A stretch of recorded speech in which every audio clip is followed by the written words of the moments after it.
Hello, it's The Squad. This is John Gibbons here with Harriet Pryor, and this is the show where we go through the squad from back to front and look at Liverpool options, look where we think we're strong, maybe where we could do with a little bit of luck in terms of injuries, and just generally assess where we think Liverpool are at now the transfer window as closes. Harriet, you're excited to have toys? I can't believe what's happening. I've never done this show before. It's like, these things move. I feel like I've got control over, like Jamie Carragher on Monday Night Football. I feel like that. Yeah, it's not quite that high tech, I must say. We can't draw arrows or anything like that, but we can move. We can move little circles with Mo Salah, and that's good enough for me. That is. This one is going out for free, so this is for all of you on YouTube. If you do enjoy this, we're going to put the midfielders and the defenders out for our subscribers. So maybe a little bit of encouragement for you, or a little bit of a window into what we're doing every day on our subscription service. So yeah, but for now, just enjoy this. And this is the forwards, and I put 7 on there. So there was the main 5, the big dudes. I've got Ben Doak on there as well. And I just wanted to put Cade Gordon on because congratulations to Cade, who came back after 19 months. It's such a long time for a young player. It was heartbreaking in terms of what's happened to him. He was on the cusp for Liverpool. He was making appearances. He was starting in big games in League Cup semi-finals, and has had this terrible luck with injuries. But he was back for the under-21s at the weekend. So I wanted to put Cade Gordon in there, and hopefully we'll see some minutes from him at some point. But I'll start. We'll have this as the cop. We sit over this side, don't we? Me and you, Harriet. So that makes sense for us. So we'll have this as the cop. So we'll start with the team that starts against Aston Villa, which is Darwin Núñez up front, which is Mo Salah here, and Luis Diaz. Doesn't look too much like him, does it, on that photo? Who's Darwin? No, Diaz. Diaz, yeah. I think it was when he first joined. He looks younger there. Yeah, he's in a different kit, isn't he? That's not the Liverpool kit. Right, That's sort of another one. But anyway, it is Luis Diaz. And then obviously Diogo Jota's had starting minutes, Cody Gakpo's had starting minutes. So I'll leave those two, the senior guys there, and have the youngsters next to each other being naughty and eating sweets. It's so strong. We've all said at Harriet, you don't need it laid out like this. It is so strong, but it's really nice not just to have, the 5 supported obviously by the 2 younger players, but just the quality and versatility of them. Well, I think literally any combination of those 5 that you put in, maybe with the exception of Mo Salah not starting, you'd be like, that's so strong. And I think that's probably the only part of the pitch we can say that, where we have 3 players that could go into one position and we don't feel like it would weaken the team, because I think they all bring really different things, and that's what is really useful. So Núñez is someone obviously with that physicality who causes that bit of chaos, bit of unpredictability. Gakpo is someone that drops more into the 10 role, someone who's a bit more measured, feels like he can help out a bit more with the build-up play. And Jota is a bit of a pressing machine, pops up with the goals, the headers. I just love that they all have different strengths, different attributes to their game, because it means against different opposition you can choose what you need and drop them in accordingly, and that's the luxury we have in this area of the pitch. Yeah, indeed, and we've seen that already, because actually in just that centre forward position in the very first game, it's Diogo Jota who starts at Chelsea in that centre forward position. We've also seen Gakpo starting there, and he's even played a little bit in midfield, showing his versatility, and Darwin Núñez up top as well.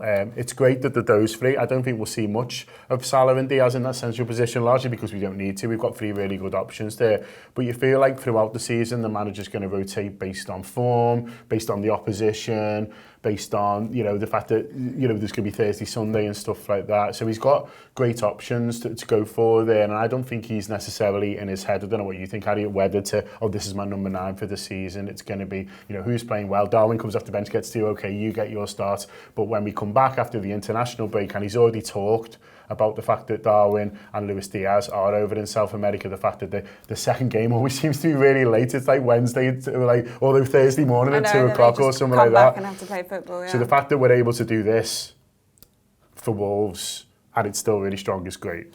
Yeah, I think so much of the players that play in that number 9 role really ride a wave. So Darwin Núñez is someone for me that Klopp can see he's had a good performance, he's come on, made such an impact against Newcastle, and knows he can ride that wave of confidence, because sometimes for Darwin Núñez, I feel like when he had a period where he hadn't scored many goals, the composure kind of went, and he panicked a bit. He would take shots too early, he wouldn't look for the pass, he would just kind of get in his own head, and I think he's someone that needs that basically that confidence in his mind that he's just scored a couple of goals in the last game. If he doesn't score in this one, no one's going to be on to him. It's not the end of the world. Mm-hmm. Basically, for Darwin Núñez, everyone at Anfield going, oh, when he misses a chance, is like just not conducive, is it? No. So it's like him. It's packed that in. Exactly. Like, it's just riding that wave with him. But I also think to an extent, it's the same with the other two players. Like Diogo Jota goes that really long period without scoring, gets one, and then keeps on coming. And Gakpo is the same. When he first joined, he went a few games, didn't he, without scoring, and then scores against Everton, and then from there he kicks on. So I think so much of that number 9 position this season, Klopp's not going to have decided. Like you said, you're right. I think it's going to be about who's in form, who's riding that wave, who's got that confidence, who's scoring the goals in that moment.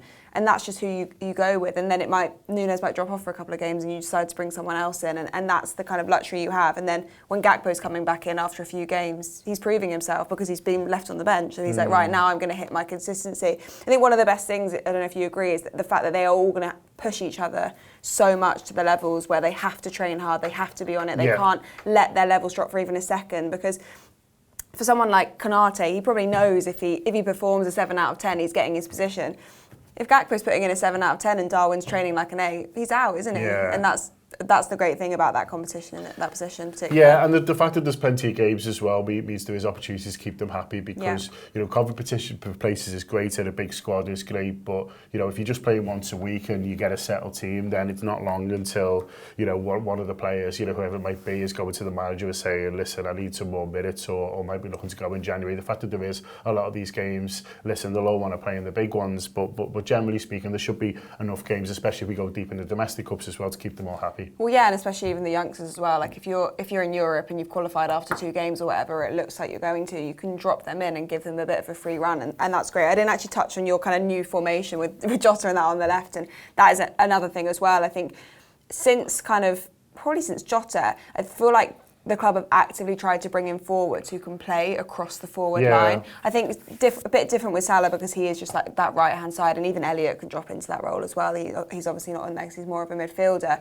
But bringing in Gakpo, Jota, Núñez, players that can play on the left, through the middle, do a bit on the right as well, like having that versatility has been really important. And I feel like so many teams this transfer window have been looking for those players, and they haven't been able to find them 100%. Because it's so rare to find. Like what Chelsea give for any one of those? Exactly. Well, Manchester United played for Højlund. Yeah. They're desperate for players that can play in different roles, that can score goals. Jota can do that, Gakpo can do that, Núñez can do that. Like all of that forward line can do that, and what a luxury. And you can just bring Diogo Jota in off the left, Darwin Núñez in off the left as well. Like they can all play and interchange in those positions. And I think in game state as well, you see that play out, don't you? Like they switch roles within the game. Like sometimes you'll see Salah drifting into the middle, Gakpo will go out to the right, Jota, it's all interchangeable, and that's I think one of the best things and the hardest things for opposition to deal with, that they don't know exactly where they're going to be at any given time. Just a couple of other things I want to touch on before we move on. Núñez, we've seen primarily as a 9. We saw quite a lot of him on the left-hand side. I'm expecting to see less of this. I'm interested in what you think, because I thought he looked dangerous on the left-hand side, but I think he sees himself as a centre-forward, and I think if he's going to work out as a Liverpool player, I think it primarily will be as a centre-forward. I don't know, maybe I'm maybe used to some of the older days where if a forward got shifted to the wing, it generally was because it wasn't working out. That's maybe a little bit unfair on him, who has played a couple of different positions, but I don't know whether the move onto the left was to maybe get him a bit of confidence, or maybe just get him a few minutes last season. For me, I'm expecting less of him, especially if it's going well on the left-hand side this season. But what do you think? For me, it's a defensive thing. I think Klopp knows that if he puts him on the left, he's going to have to do more defensive work, and he doesn't want him to have to do all that tracking back and the defensive work against people like, well, it would have been, he'd have been tracking back against people like Diaby against Aston Villa, for example, or trying to track back and cover that ground. Or even the wing-backs at Chelsea. Even the wing-backs, exactly. Anyone like that, he's going to be dropping into those areas, and I just think Klopp wants to keep him well away, because you don't know what you're going to get sometimes. Like sometimes if he wins the ball back in those areas, like the pass can go a bit stray, and you're like, okay, we kind of just want to keep him as that number 9 in the middle, in the centre, doing the creative work, doing the attacking work, a bit like how Manchester City use Haaland. Haaland's not expected to be a huge part of the build-up play. He's not expected to do that kind of tracking back work. I mean, obviously he does a bit, but he's just there to score the goals, to be the hitman. I mean, some games you look at Haaland, he's had like 10 touches and scored 3 goals. Yeah. Like obviously our system can't accommodate in the same way, but I want us to use him a bit more Haaland-esque, like not out and out Haaland, because we can't do that. We've not got the same players behind. But if we can use him a bit more like that, that would be nice. I think that's why he's going to get his minutes mainly through the middle. And he's shown that he's capable of it now. Absolutely. Just one last thing I wanted to touch on was Ben Doak, and it's in relation to, we've talked about the versatility of the players, but this right-hand side, I think there is a little bit of an opportunity, because if we focus first on the guys who are on the pitch there, so Darwin Núñez, we know he can play centrally, we know he can play a little bit sort of left. Gakpo is versatile, but he likes to be central, so I think we'll see him maybe a little bit as a 10 when we go 4, or in that centre forward position. I don't think we'll see too much of him wide this season if we can help it.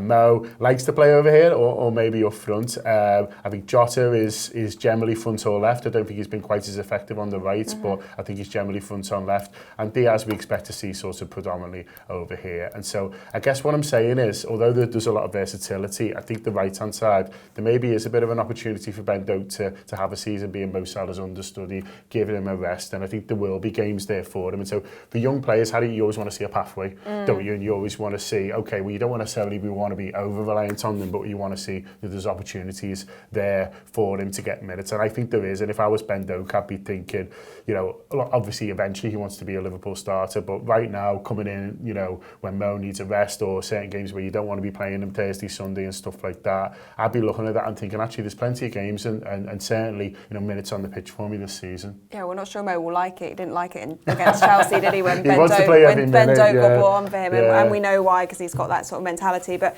it's an interesting one with Ben Doak, because actually, in a slightly different way, Harvey Elliott was taken out of that position, moved into midfield, because he wouldn't get the minutes ahead of Mo Salah, and he wouldn't get them in certain games. But I think this season, because of the Europa League, because of the different competitions, this is when Ben Doak will get those opportunities that Harvey Elliott wasn't able to get 2 seasons ago. And Harvey Elliott was too good not to be playing regular football, so he got moved positions. Ben Doak, I think, can see a pathway, like you mentioned, where he's like, okay, certain games, Mo Salah won't want a rest, but he might need one, or he might not need to be involved in every single minute of every single game. I can learn from him, I can watch him, I can see what he does on the pitch, I can try and emulate that. And if he can do half of what Mo Salah does at the age he is, I mean, how incredible would that be? I think he's just a great other option. We were all so excited about him in pre-season, weren't we? Like, just the little cameos he has, and the way he just uses his pace to just cause everyone, all the defenders, trouble. So I think he's going to be I don't know if he's going to be a key part of the season, but I think we're going to see him feature more and more, with the aim to being a key part next season or the season after, when maybe we're going to have to adjust to life without Mo Salah. But I won't say that yet. We won't end on it, darling. Let's end on a high. I'll ask you to rate the forwards out of 10 then. I've never done this to Neil before, but what I'm going to ask you for the forwards, midfielders and defence to rate out of 10 for Liverpool. So what would you go for the forwards? I think easily our strongest area of the pitch. So I'm going to go in strong. I'm going to go in with a 9, because I just think it is our best area of the pitch. I'm not going to give it any 10s. I'm being a harsh critic, but I think there's always areas you can improve. But I think as far as teams go, like, I don't think there's many teams in the league that can compete with that. It's just incredible versatility, incredible options. 5 players that could start week in, week out, and you'd have no trouble. What are you ranking it? I'm going to give him a 10. You're giving it a 10? I feel hard. But that's why, you know. Gakpo's looking at me and he's like, you've just given us a 9. I'm going to give him a 10. I think it's as good as it's ever going to get, and I think we should all enjoy it. Okay, fine. I'll give it a 10 as well. Just in my arm. No, you just want more from them. You're always asking for more, and that's a good thing. Maybe, you know, I've given them nowhere to go, and you've given them a little bit of room. Some of them were patchy last year, so this is my thing, you know. This season, if they all... That's fine. Nine's high. By the end of the season... If you got 9 out of 10 on the test, you'd be happy. Well, you wouldn't be, but I would. Hope you've enjoyed that. That's been the forwards. Like I say, if you want to watch the midfielders and the defenders, we're going to record that right now. That's going to be available for our subscribers. So download the app or join on YouTube if you want to watch those. But in the meantime, thanks a lot to Harriet. Hope you enjoyed the forwards.